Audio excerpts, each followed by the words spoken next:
وَلَقَدْ يَسَّرْنَا الْقُرْآنَ لِلذِّكْرِ فَهَلْ مِن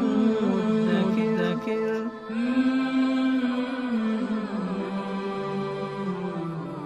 سورۃ النساء آیت نمبر 93۔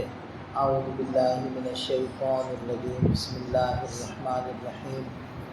وَمَن يَقْتُلْ مُؤْمِنًا مُتَعَمِّدًا فَجَزَاؤُهُ جَهَنَّمُ خَالِدًا فِيهَا وَغَضِبَ اللَّهُ عَلَيْهِ وَلَعَنَهُ وَأَعَدَّ لَهُ عَذَابًا عَظِيمًا۔ سابقہ آیت مبارکہ میں قتل خطا کے احکام ذکر کیے گئے تھے۔ آج کی اس آیت مبارکہ میں قتل عمد، جان بوجھ کر کسی مسلمان کو قتل کرنا، اس کے بارے میں مذکور ہے۔ تو ارشاد فرمایا کہ وَمَن يَقْتُلْ مُؤْمِنًا مُتَعَمِّدًا، جو شخص کسی مومن کو جان بوجھ کر قتل کر دے، فَجَزَاؤُهُ جَهَنَّمُ خَالِدًا فِيهَا، تو اس کا بدلہ جہنم ہے جس میں ہمیشہ رہے گا۔ وَغَضِبَ اللَّهُ عَلَيْهِ، اور اللہ تعالیٰ اس پر غصے ہوں گے، وَلَعَنَهُ، اور اس کو اپنی رحمت سے دور کر دیں گے، وَأَعَدَّ لَهُ عَذَابًا عَظِيمًا، اور اللہ تعالیٰ نے اس کے لیے بڑا عذاب تیار کر کے رکھا ہوا ہے۔ اب یہ دیکھیں کہ کتنی وعیدیں اور کتنی سزائیں اللہ تعالیٰ نے یہاں ذکر فرما دی۔ اہل سنت کے نزدیک کوئی بھی مسلمان گناہ کبیرہ کی وجہ سے کافر نہیں ہوتا، جبکہ جو معتزلین ہیں ان کے نزدیک کوئی شخص اگر گناہ کبیرہ کر لیتا ہے تو وہ مسلمان نہیں رہتا، جیسے کہ وہ کافر بھی نہیں ہوتا۔ تو وہ ایک الگ سے درمیان میں ایک اور منزل، ایک اور مرتبہ وہ گھڑتے ہیں یا بناتے ہیں۔ وہ کہتے ہیں کہ جو کبیرہ گناہ کر لے تو وہ مسلمان نہیں رہتا، جیسے کہ وہ کافر بھی نہیں ہوتا۔ تو وہ اس آیت مبارکہ کو بطور دلیل کے پیش کر رہے ہوتے ہیں کہ دیکھیں کہ مسلمان کو قتل کرنا جان بوجھ کر یہ گناہ کبیرہ ہے، تو اس کے بارے میں اللہ تعالیٰ فرما رہے ہیں کہ اس کا بدلہ جہنم ہے اور ہمیشہ اس میں رہے گا۔ تو ہمیشہ تو مسلمان نہیں رہے گا جہنم میں۔ تو بھئی اس سے مراد وہ شخص ہے جو کسی مومن کو بغیر اس کے کسی جرم کے اس کے قتل کو حلال سمجھ کر قتل کرے۔ تو کسی مومن کو جس نے کوئی ایسا گناہ نہ کیا ہو جس کی وجہ سے اس کا قتل بنتا ہو، تو اس کو حلال سمجھ کر قتل کرنا یہ انسان کو کافر بنا دیتا ہے، کیونکہ ایک حرام کو حلال سمجھنا کفر ہے۔ اب اس کو یوں سمجھ لیں کہ مردار کھانا حرام ہے، تو کوئی شخص مردار کو یہ سمجھ کر کھائے کہ کیا حرج ہے اس میں، جس کو ذبح کر لیتے ہیں وہ بھی تو ایک طرح کا مر ہی جاتا ہے نا، جب وہ کھا سکتے ہیں تو یہ تو خود ہی مرا ہے، تو اس کو بھی کھا لو۔ یہ جو حرام کو حلال سمجھ رہا ہے یہ کافر ہو جائے۔ لیکن ایک شخص نماز چھوڑ دیتا ہے اپنی سستی کی وجہ سے، نماز نہیں پڑھ رہا، تو وہ کافر نہیں ہوتا۔ لیکن اگر کوئی اس لیے نماز چھوڑ دے کہ نماز ہے ہی کوئی نہیں، ایسے مولویوں نے باتیں بنائی ہوئی ہیں، کوئی نماز وغیرہ نہیں ہے، تو یہ کافر ہو جائے گا۔ تو کسی بھی حلال کو حرام سمجھنا اور حرام کو حلال سمجھنا یہ کفر کا باعث ہے۔ تو یہاں سے مراد بھی وہی شخص ہے کہ جو مومن کو بغیر کسی وجہ کے اس کے قتل کو حلال سمجھ کر اس کو قتل کر دے، تو اس کا بدلہ ہمیشہ کی جہنم ہے۔ آگے ارشاد فرمایا یا ایھا الذین آمنوا اذا ضربتم فی سبیل اللہ، اے ایمان والو جب تم اللہ کے راستے میں جاؤ، فتبینوا، تو خوب چھان بین کر لو، ولا تقولوا لمن القی الیکم السلام، اور مت کہو اس شخص کو جو تمہاری طرف سلام بھیج رہا ہے، یعنی تمہیں سلام کر رہا ہے، یہ مت کہو کہ لست مؤمنا، تم مومن نہیں ہو۔ تبتغون عرض الحیات الدنیا، کیا تم دنیا کا تھوڑا سا سامان اس کو تلاش کر رہے ہو، اس کو چاہتے ہو۔ یہ سب میں چند واقعات اس طرح کے پیش آئے۔ ایک مرتبہ مسلمانوں کا ایک لشکر جا رہا تھا، تو بنو سلیم کا ایک شخص، ایک چرواہا، وہ بکریاں چرا رہا تھا۔ اس نے جب مسلمانوں کا لشکر دیکھا تو اس نے سلام کیا، تو لشکر والوں نے سوچا کہ اس نے اس لیے سلام کیا ہے کہ میرا مال، میری بکریاں محفوظ رہیں۔ اس کو گرفتار کر لیا اور قتل کر دیا،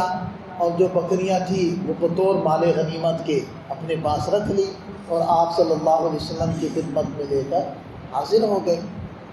اسی طرح کا ایک اور واقعہ بھی بخاری شریف کے اندر اختصار کے ساتھ اس کو بیان کیا گیا ہے کہ آپ علیہ السلام نے ایک لشکر بھیجے خاص مقام کی طرف، تو ان مقام والوں کو جب پتہ چلا تو وہ سارے بھاگ گئے، ایک شخص وہاں باقی رہ گیا جس کے پاس کافی مقدار میں مال بھی تھا۔ تو اس نے سلام کیا، تو گویا کہ سلام کرنا اپنے اسلام کا اظہار ہے، تو اس کو بھی اسی طرح گرفتار کر لیا گیا اور قتل کر دیا گیا، یہ گمان کر کے حضرت قتادہ رضی اللہ عنہ نے